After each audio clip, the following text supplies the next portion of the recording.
Sementara itu, pemirsa, Kepala Badan Kesbangpol Kota Manado pastikan akan menindaklanjuti aspirasi yang disampaikan mantan karyawan PD Pasar.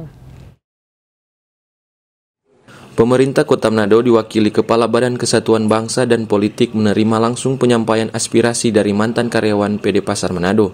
Beberapa tuntutan ex-karyawan PD Pasar Manado, seperti pembayaran pesangon, pembayaran iuran BPJS Ketenagakerjaan, dipastikan akan segera ditindaklanjuti berkoordinasi dengan Dinas Ketenagakerjaan.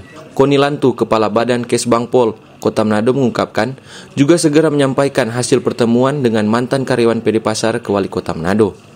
Segala sesuatu yang telah disampaikan, pasti kami akan sampaikan ke pimpinan kami, Pak Wali Kota Manado. Untuk seperti apa, tentu tinggal ada tindak lanjut bersama dengan dinas atau instansi terkait di dalamnya. Tentunya ada koordinasi dengan Dinas Pasar dan Ketenagakerjaan.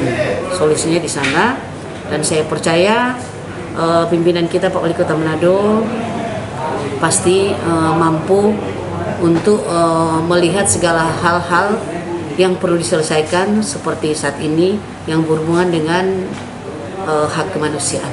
Seperti diketahui, permasalahan mantan karyawan dengan pihak PD Pasar Manado sudah berlarut-larut sejak tahun 2021 lalu, tapi sampai saat ini belum menemukan kesepakatan bersama. Hizkia Warankiran melaporkan untuk Kawanua TV.